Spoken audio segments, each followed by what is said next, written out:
Ready?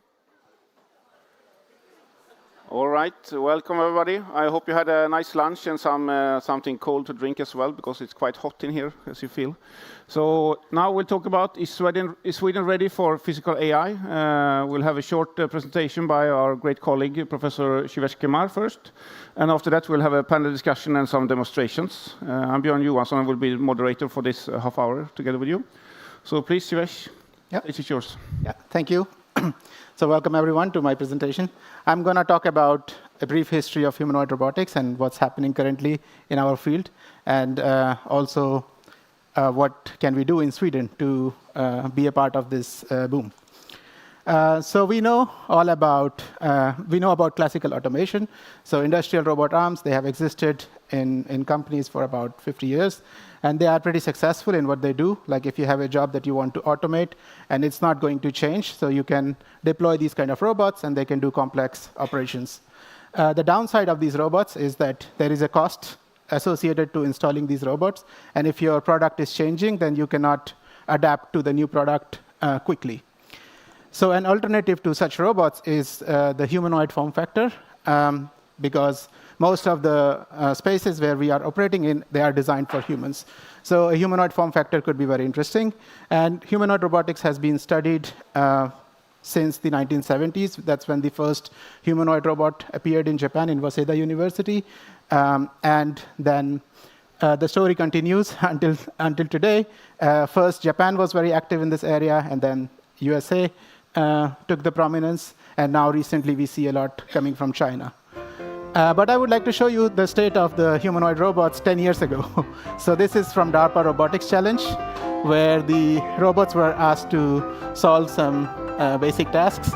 And yeah, you see that these robots, they were not very stable. And they keep falling, right? Yeah, so it was a big challenge. But then something happened. After this DARPA Robotics Challenge, we saw Atlas from Boston Dynamics jumping around these tables and doing something that I cannot do.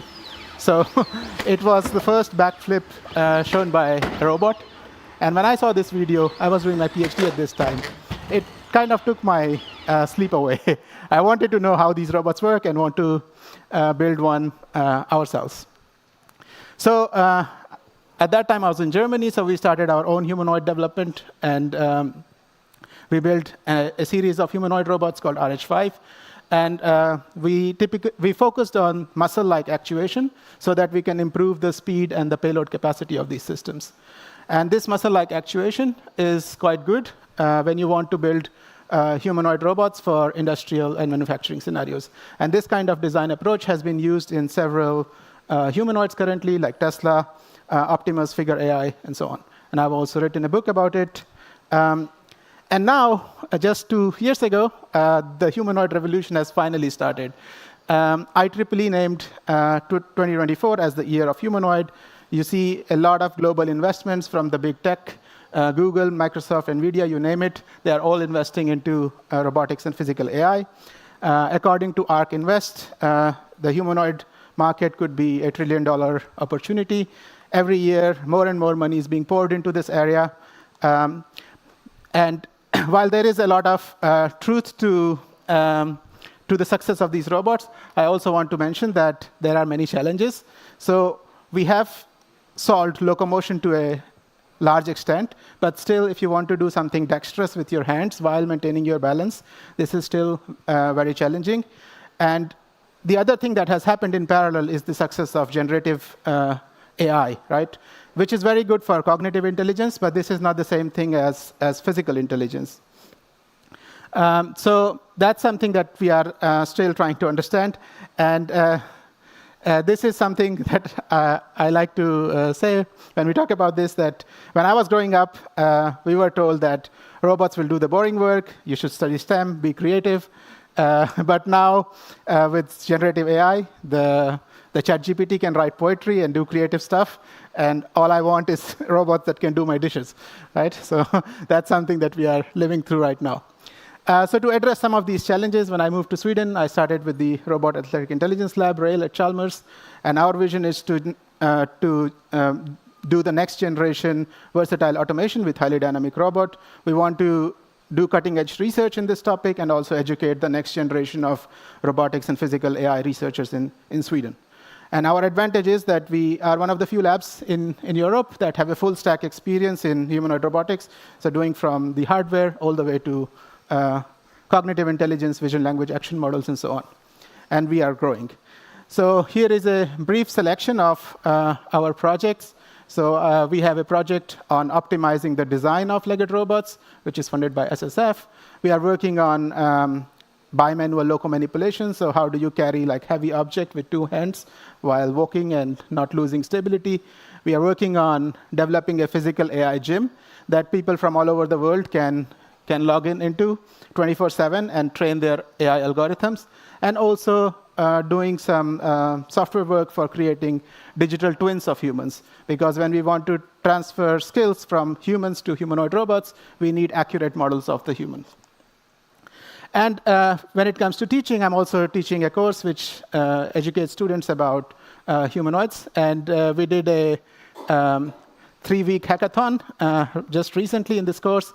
And we asked the students to program a robot in a manufacturing scenario. So the robot carries a bearing, puts it in a box, then takes it to a grinding machine, loads the grinding machine with that workpiece, and is supposed to take the finished workpiece when it's done.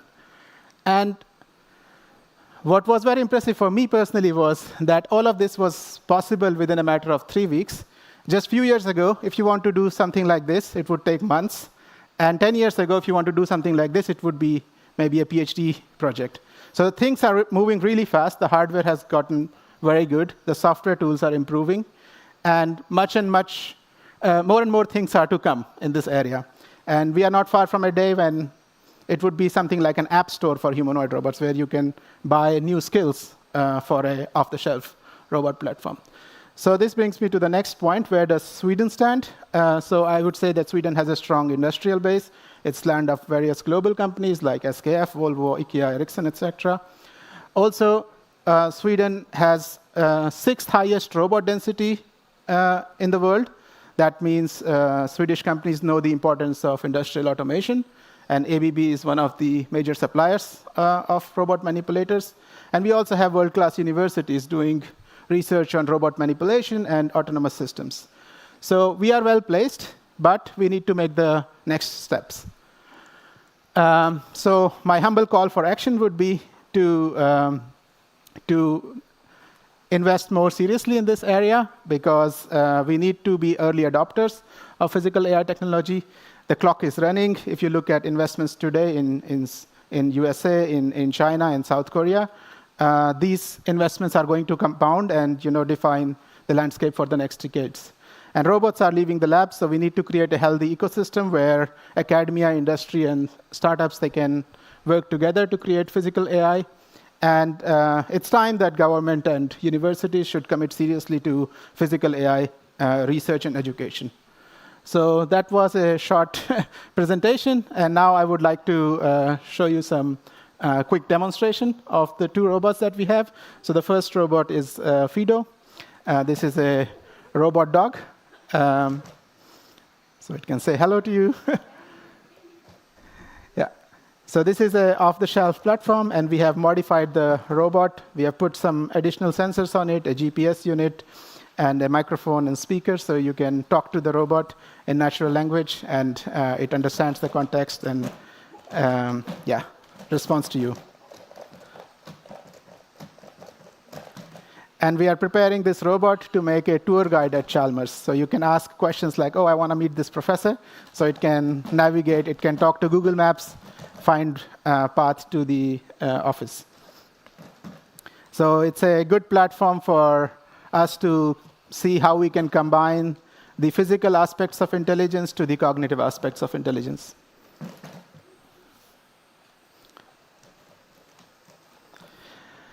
And here we have the humanoid robot. Before I came to Almedalen, this one did not have a name, but Maria Elkmust, she suggested that we should call it William. And I like it because Chalmers was started by this guy, William Chalmers. And hopefully, our little William will start the humanoid revolution in Sweden. So, yeah. And this robot has about 30 degrees of freedom, and it can walk robustly, doesn't fall, usually. In some cases, it can fall, but quite robust. Right now, it has like dummy hands, so they cannot do anything. But for manufacturing scenarios, we can put like more dexterous hands on it. And yeah, very similar systems at some level, but very different form factors.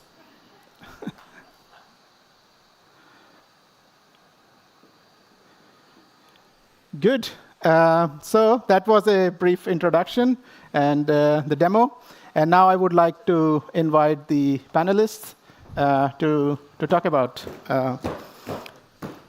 the question. Thank you very much, Shivesh. Yeah. Great. Thank you.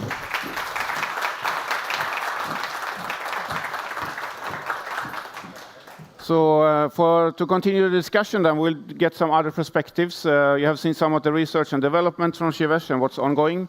So we would like to invite Lars Hultman from Swedish Foundation of Strategic Research, CEO, and also Vanja Winblad, Head of European Affairs at the SKF, to discuss with us a bit different perspectives then.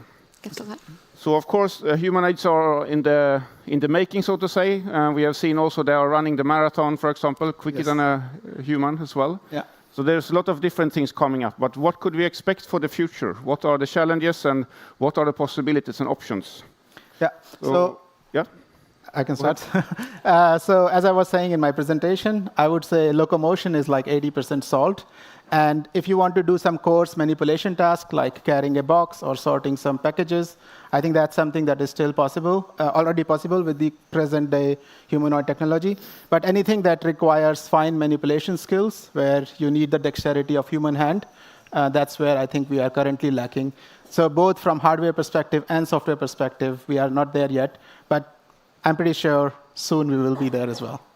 So to continue that discussion a bit then, so we have technology coming up for robots. You have several robots at SKF, maybe not so many humanoids yet, but do you have a perspective from the industrial part? What do you see as the future here, industrial adoption perspective?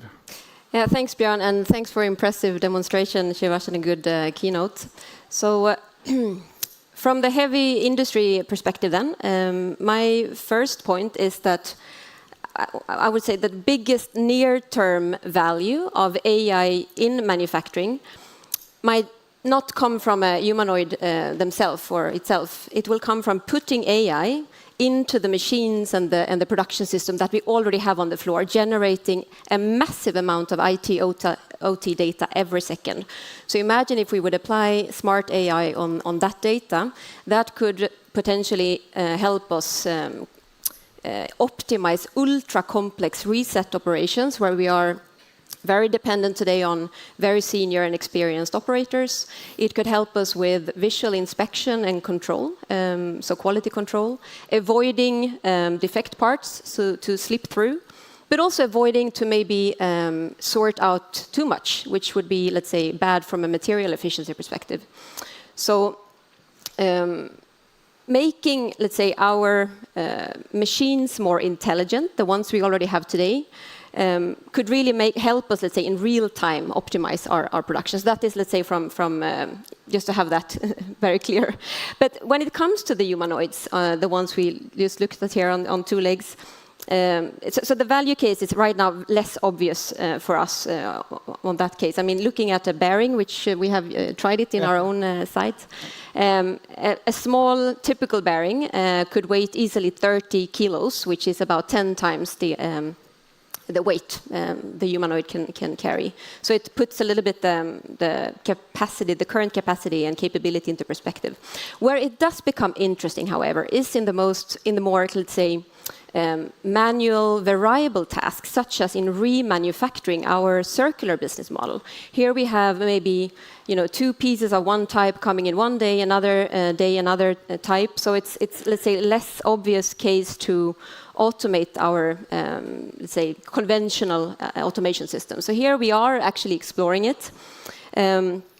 so in disassembly it could be a case, but that is also not necessarily in the form of a humanoid on two legs. It could also be in the form of, let's say, a fixed arm on a platform, or like putting intelligence into the cobots that we already have.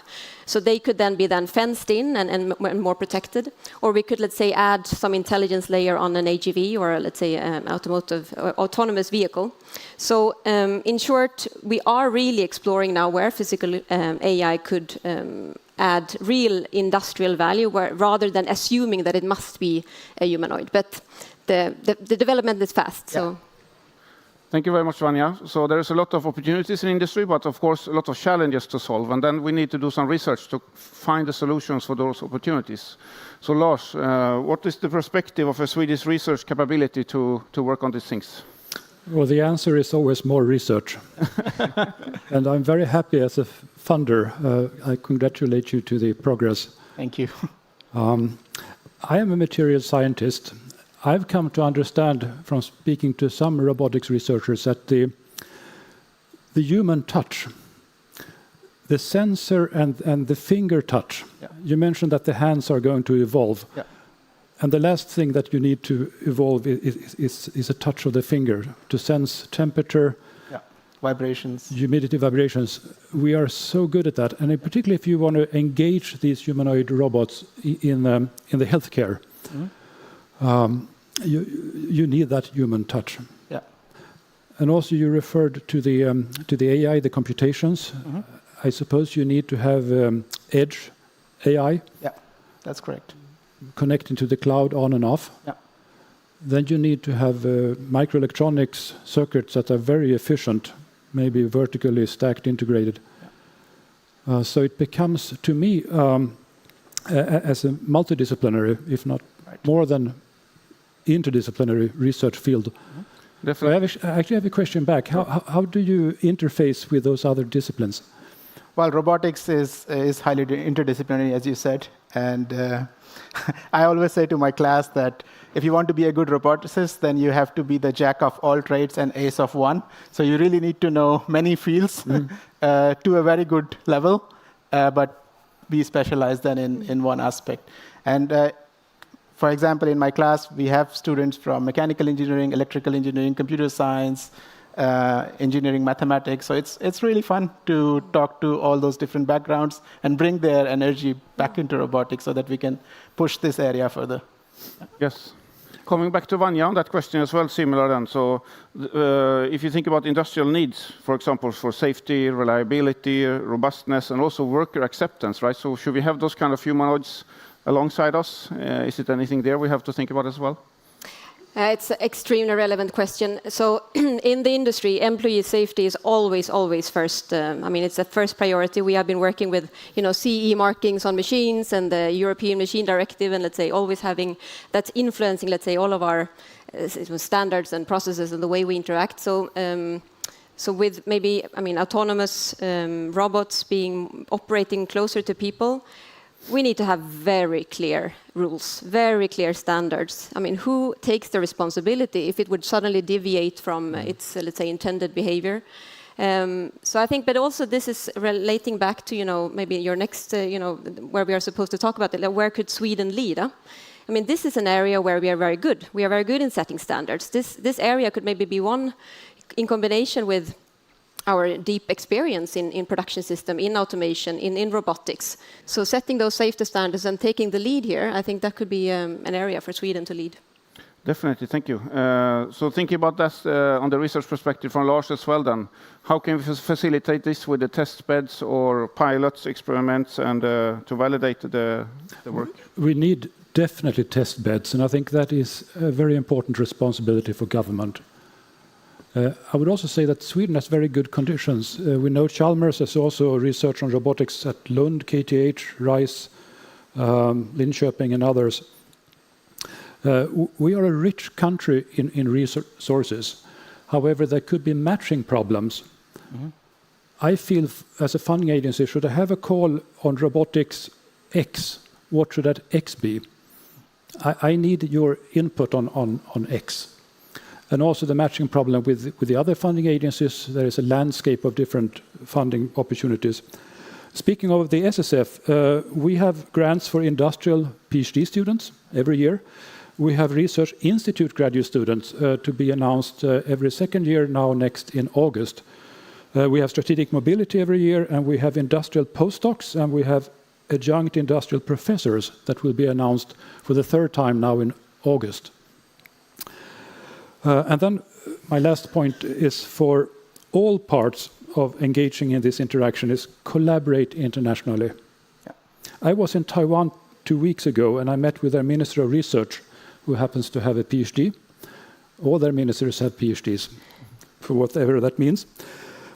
In addition to semiconductors for AI servers, where they have more than 90% of the world market, they are now moving towards edge AI, AI robotics. Those two, and maybe also space, are on the top of their agenda. So interact, obviously, with Taiwan. We have a joint program with Taiwan, bilateral projects. Thank you. Thank you very much. So talking about educational research then, Shivesh, how do we do this multidisciplinary education and upskilling, reskilling of people to also become multidisciplinary in that aspect? Yeah, I think we at Chalmers have an excellent program for this known as Tracks. So when I moved to Sweden and I wanted to do this course, I went to them that I want to propose this interdisciplinary course. And like within 3 months, I was able to prepare the course and start it, which was pretty impressive for me as a new person coming to Sweden. And because of this Tracks framework, multiple students from different programs, they can apply to this course and study it, which is different from taking the core courses in their area itself. But also many universities, they have started their dedicated robotics master's programs. And I think KTH has one, but maybe Chalmers also in future can establish something in this direction. Thank you. So we're getting closer to the end here. I would like to give you a chance to state a few last comments. I have one worrying message. Recently there was an inquiry, I think by Vinnova and EVA, to look at where are Sweden's strengths. And robotics comes up as the strength part. But then when you look at the vector where this is heading, it was not heading north, it was heading more sidewise or even south. So we have to be careful what we think are our comparable strengths, that we maintain them, our jewels in the crown. Yeah. And you do certainly your part. I would like to add on that. Thanks for bringing it up, Lars. I think we have a history and a heritage, not only in Sweden, but in Germany and in Europe overall. If we compare to, let's say, our tough competition right now, especially on AI, models from the US, compute power, and China's absolute dominance in the production competitiveness. We have a heritage in robotics, in safety, in production systems, and industrial data. So, really from a almost geopolitical perspective, I think this is really an area where we have to bet on if we want to lead or if we want to stay at least somewhere in the front. Thank you. Shivesh, you will get the almost final word then, so we'll ask the other two panelists who didn't say anything yet in the end, but you can go first. Yeah, I think it's about having a healthy ecosystem in the end. If you look at other countries, making big steps in this area. South Korea is an excellent example. Actually, they created a humanoid program just last year, and they made it a national priority. And what they are doing is bringing companies, universities, venture capital, all together, and leads to new startups, new spin-offs from universities. And they want to be the next leader in the humanoid market. So I think we need that kind of centralized, government-backed cooperation mechanisms between these three parts if we really want to be the developer of physical AI and not the user of physical AI. Yeah. Yes, but since William cannot really talk yet, he needs to be upskilled a little bit before that. But we have the Fido can actually talk, even if it's a dog. So maybe we should ask Fido the final question for the panel. Hey Fido, how do you feel?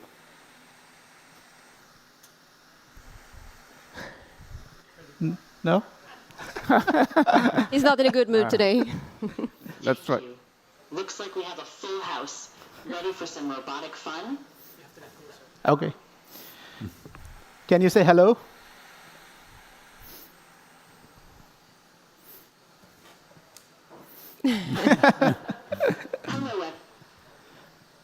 Should we ask the question about the future for robotics or humanoid? Yes, you've got my full robotic attention.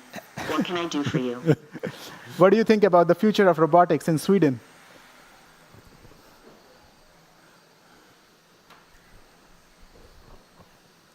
The future of robotics in Sweden is looking bright.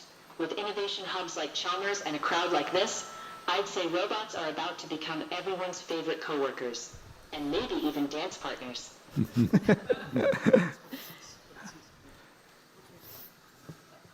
What do you see?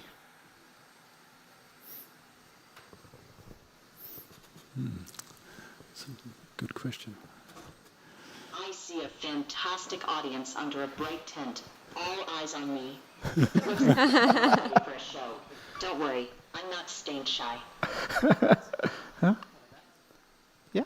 Can you show us a dance?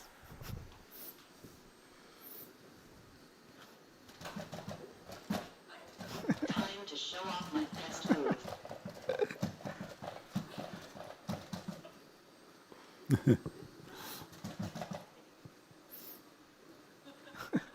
Did someone just purr at me? If I had fur, I'd be wagging my tail right now. So thank you very much, Lars, Vanja, and Shivesh, for interesting discussion. Thank you. Thank you. Thank you. Thank you. Thank you for joining. Thank you, Lars, for joining. Thank you. Thank you, Björn. Thank you. So that's it for this panel. If you would like to stay around a little bit or discuss a bit more, we are here a little bit longer. Thank you.